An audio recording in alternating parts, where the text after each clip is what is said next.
Right now we have Lisa Woodruff with us of Organize 365. How are you doing, Lisa? I'm great, Gabby. Thanks for having me. And thank you for joining us. So please tell us about yourself and what it is that you do.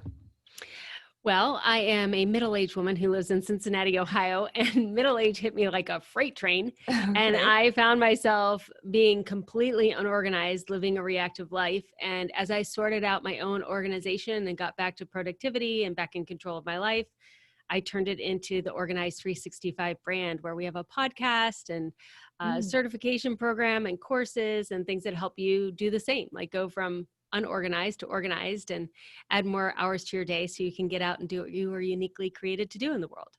Okay. And is that as far as getting more organized, is it in the household, as a career? What specifically are you helping them organize? Yes. So practically, it is eliminating your to-do list with our Sunday Okay. basket. And then Sounds we go through wonderful. your, yeah, we go through your whole house and we organize the physical space. Okay.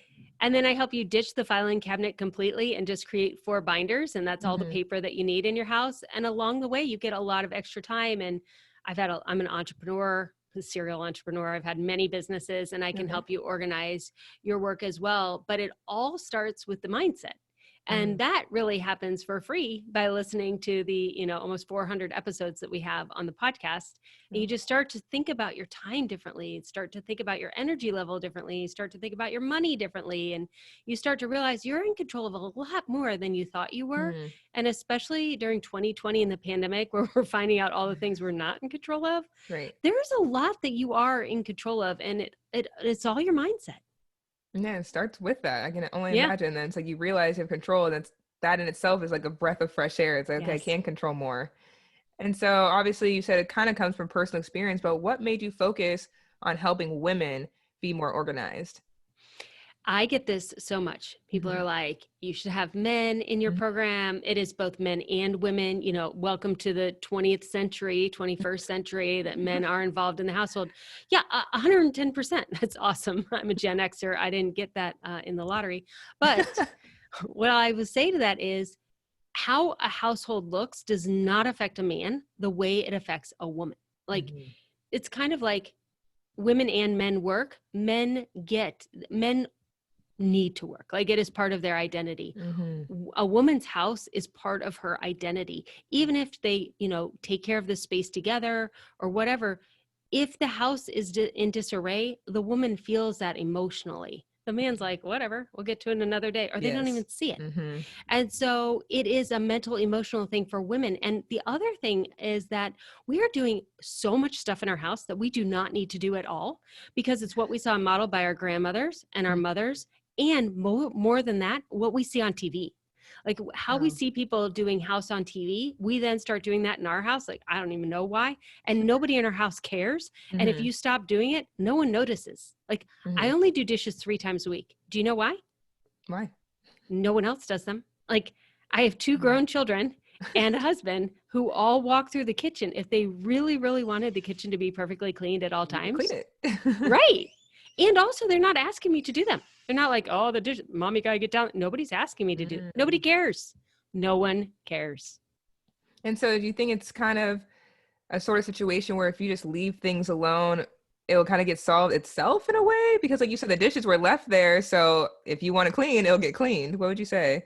I think that we make a to-do list that Hmm. we think we need to accomplish as female heads of household that is unattainable. You're Hmm. never going to get it done. So because it's never going to get done, you feel guilty if you're watching a Netflix show or you're reading a novel, because Hmm. there's an unfinished to-do list. And the Mm. more you can realize that the things on that list should be much, much shorter and fewer, or not even need to be done at all, Hmm. then you'll actually get your list done and you'll be reading a book guilt-free.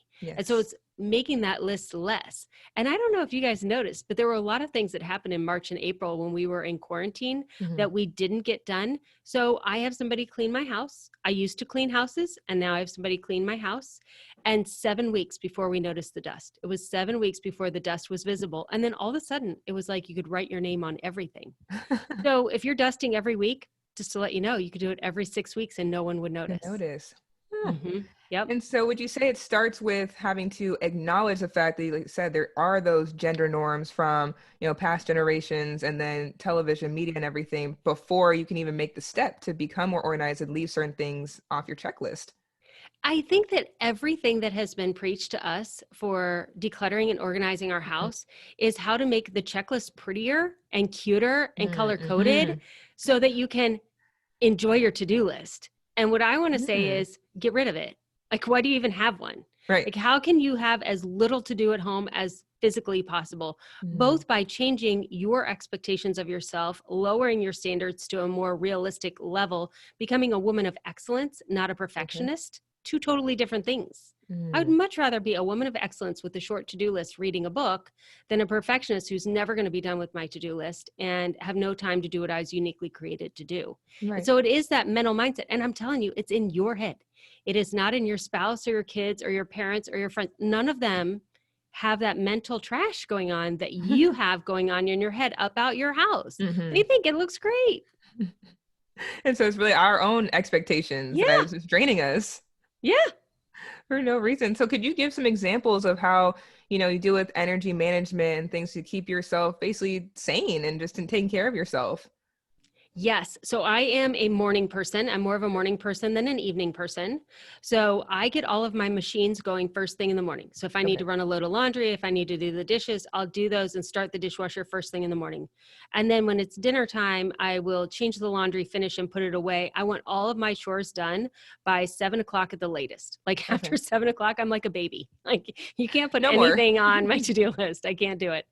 And then I also like the habit of getting up on Saturday morning and doing my chores, just like you do as a kid. Like, I don't know why we think when we become an adult, we don't have to do Saturday chores. Hello, you have the whole house now.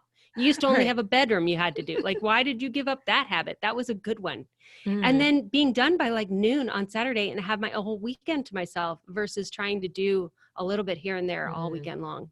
Right. You can look around, just feel accomplished. Like, Yeah. okay, it's noon, it's Saturday, I have the entire weekend, and my house looks great. Happy, Yeah. happy life. And if you're an evening person, do that Friday night. Like Friday night is pizza Hmm. night and you're going to put on a movie. And then at 9 o'clock at night, you're going to start cleaning. I have a friend, she vacuums in the middle of the night. Apparently that doesn't wake up her 5 children.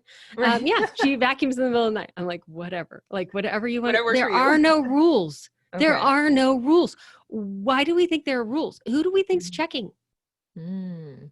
There are no rules. We give ourselves our own like checkers, Yes. like Santa Claus, like Right. Why are you always checking doing the that? list. Mm. Why are you stressing yourself out? There are plenty of people who will stress you out about things that are probably important. This is not important. Hmm.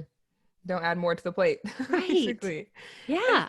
and I'm so curious. I'm sure you've helped so many women to help, get more organized and help that.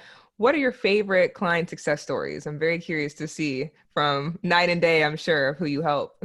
Oh my goodness. There are so many. I think that the thing that changes inside of people, I guess the story that is on my heart right now is 2 years ago, we Mm. had someone email us and she said, my girls and I are sitting in the living room under the Christmas tree opening presents. And you should know that the year prior, we were sitting on my bed opening presents because that was the only place in our house that we did anything. We slept and we ate and we did everything on my bed because you couldn't even walk in our Mm. house. Ooh. And just by listening to the podcast first and then doing a simple program that we have, this 100-day program, it's not the program. The program does work. It is through the podcast and through my words, I like shake women into reality of going, hey, wake up. Like you don't have this unending to-do list that your mom is checking at the end of the day. You are in control of your life. You're allowed to say no to things. You're allowed to relax your expectations. And also you are capable of living an organized life. And Mm. growing up, I always heard, I don't know what you heard, but I always heard you were either born organized or you weren't. And I was like, thank goodness I got the lucky card because those poor people who aren't organized. Right. Well, as a teacher and a professional organizer, I realized that my clients were learning the skill of organization. Once I learned it was learnable, I was like, well, Mm. I'm a teacher. I will teach people. And what does a teacher do? A teacher inspires you to see more and do more than you thought you were capable of, just like a coach does. And then once you see these little tiny successes, like, oh my gosh, I went to the grocery store, I didn't forget anything.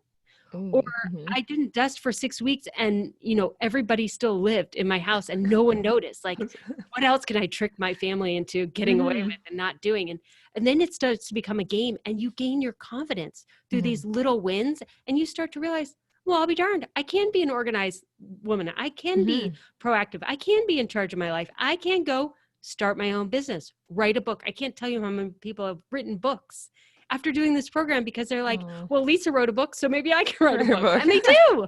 It's awesome. Yes, you're inspiring so many people just by literally taking things off the checklist and not stressing Yes. yourself out. Right. Exactly.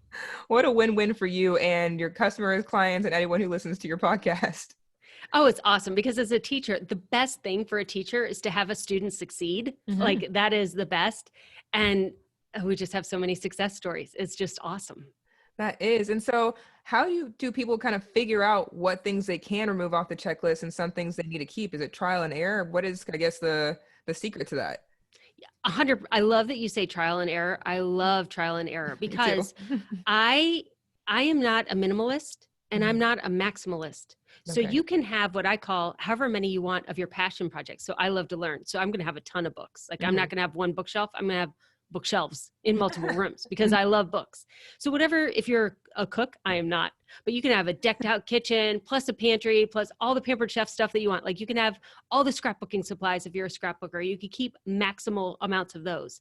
And then you declutter areas that are not your passions. So those you let go of. And so exactly, no two houses are going to be the same.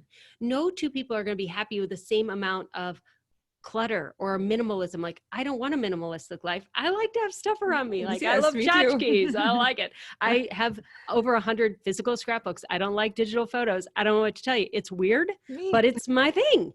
And I think that so many of these declutterers and organizers or professional organizers have found a system that works for them. And then they think that that is the system. And that's not true. The system is knowing what you want and being comfortable with what you want, with the level of cleanliness. My level of cleanliness at my house may not be high enough for some people. I know it's not high enough for my sister-in-law, but it's okay for my husband, and he came from the same family. He's fine with it. So being comfortable with your own standards of excellence and owning those, and then giving yourself grace. We do not give ourselves enough grace. Like we're always like, it can be better. I can work harder. I can do more. I can not sleep. Like take a nap, give yourself grace, read the book. It's all going to be fine. It's going to be fine. It's going to be fine. Definitely took a nap right before this. I was like, I need to breathe. I could be doing all these other things. I'm like, just take a nap. It's okay. That's right. That's right.